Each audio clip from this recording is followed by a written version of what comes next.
जय श्री कृष्ण। श्री कृष्ण ने ये पूरा अध्याय सत्व, रजस और तमस, इन तीनों गुणों के बारे में बताया है। और इस सत्व, रजस और तमस को इन्होंने हमारी खान पान से भी जोड़ा। इस सत्व, रजस, तमस को उन्होंने हमारे गुणों से भी जोड़ा, और हम जो रोज पूजा अर्चना करते हैं उससे भी जोड़ा। तो परमात्मा सर्वज्ञाता जानते हैं कि इस सृष्टि में अलग अलग तरह के लोग हैं। अलग अलग तरह के लोग होने के कारण उन्होंने सभी विधि विधानों का इस गीता में वर्णन किया है कि लोग इस धरती पर कैसे कैसे खाते हैं, कैसे कैसे पूजा अर्चना करते हैं और कैसे कैसे उस परमात्मा की प्राप्ति का प्रयत्न करते हैं।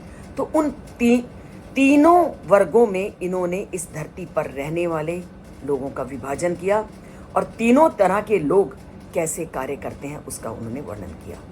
इसी तरह वह यह भी जानते हैं कि इस धरती पे रहने वाले लोगों में से कुछ लोग दान भी करते हैं। अब दान भी अगर आप इस धरती पर नजर दौड़ाओ तो दान भी करने का तरीका लोगों का भिन्न भिन्न है। कुछ लोग बिल्कुल निस्वार्थ भाव से दान करेंगे, कुछ किसी फल को सामने रख करके करेंगे और कुछ अन्य तरीके से। तो आज कौन सा दान वास्तविक दान है और हमें दान क्यों करना चाहिए उसका वर्णन श्री कृष्ण इस श्लोक में करते हैं।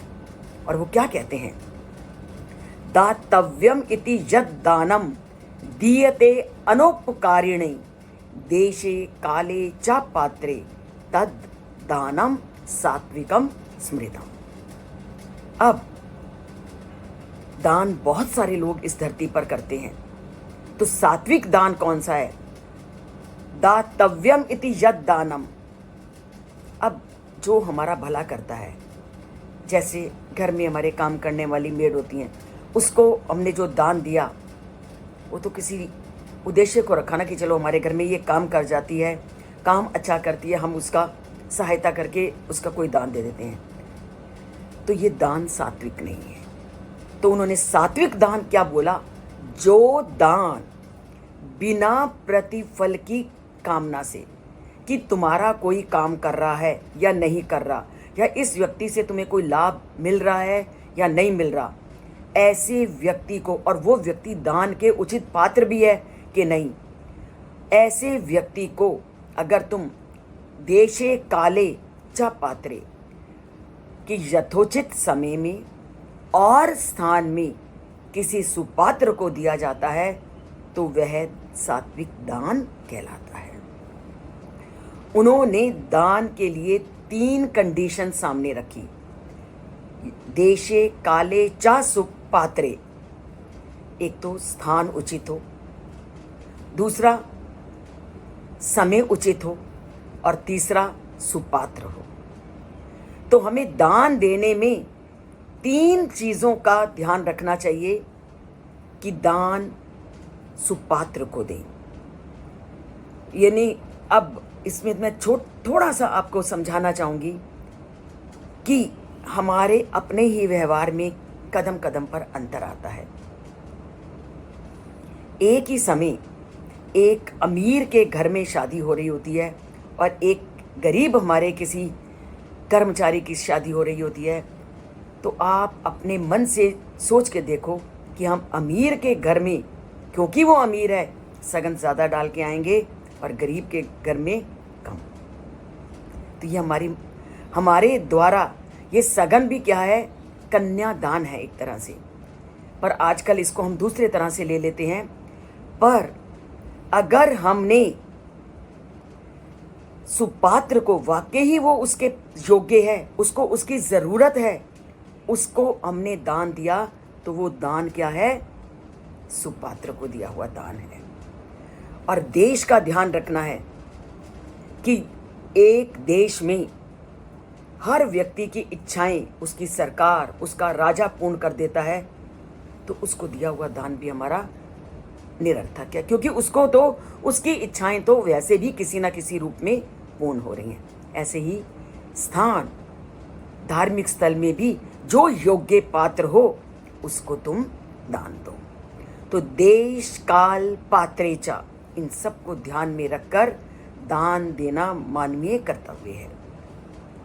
और पुराणों में तो इस बात को पूरी तरह से स्पष्ट किया है कि आज के युग में दानम एकम कलौ युगे, कि कल युग में तो मुक्ति का एकमात्र साधन दान है और व्यक्ति की शुद्धिकरण का साधन दान ही है।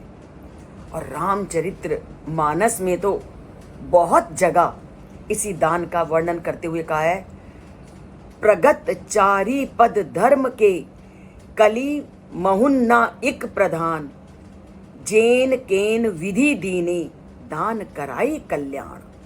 जेन केन विधि दीने दान कराई कल्याण, कि जिस किसी भी विधि से दो दान तो तुम्हारा कल्याण कराएगा ही कर लेगा।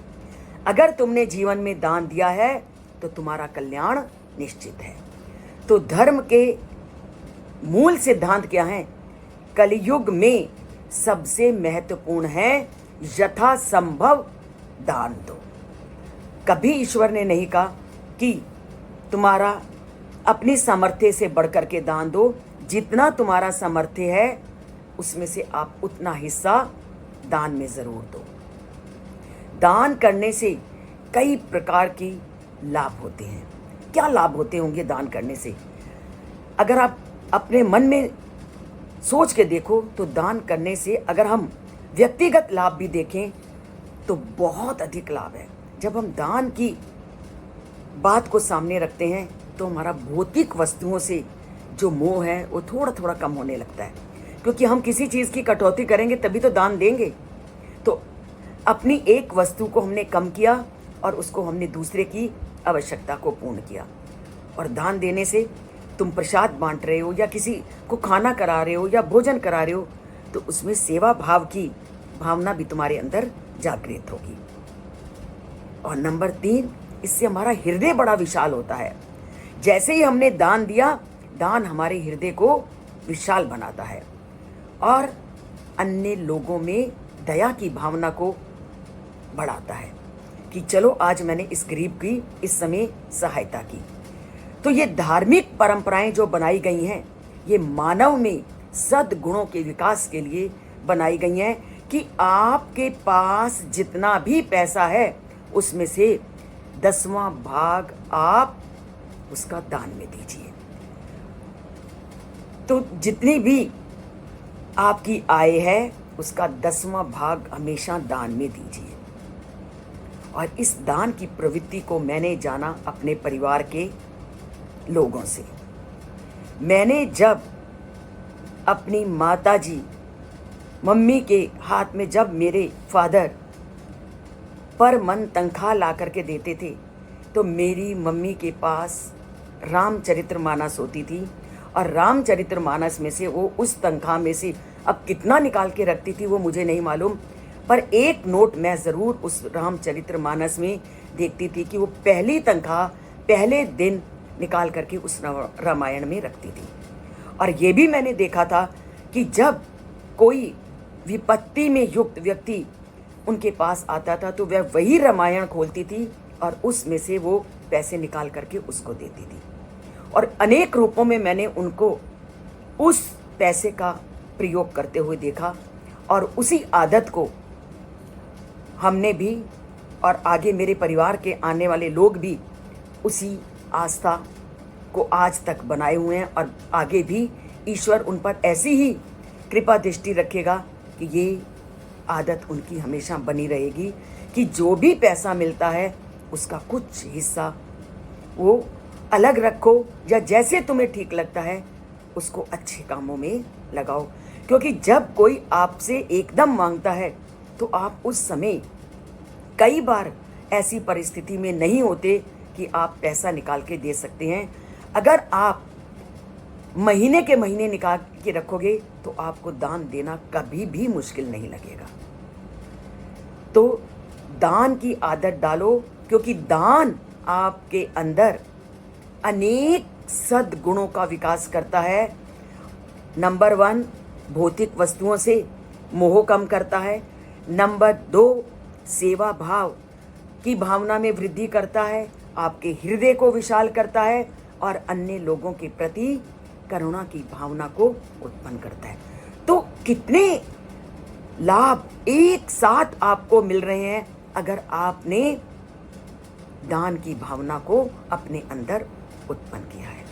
और इसके साथ साथ हमारे ग्रंथ एक और बात को भी हमारे सामने प्रदर्शित करते हैं कि वो जो दान है न्यायोपार्जित धन होना चाहिए।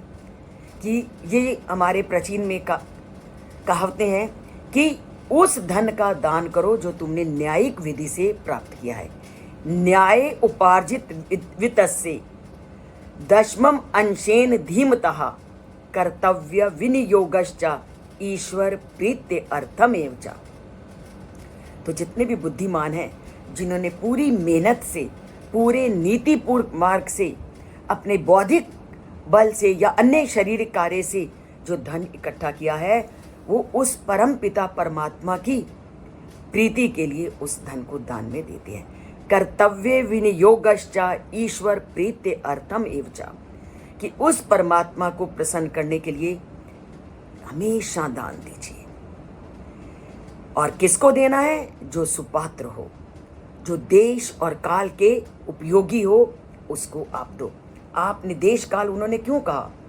आपने पुरातन ऐसी चीज उठा करके दे दी जिसका उसके लिए कोई उपयोग नहीं, तो ऐसा दान भी नहीं देना।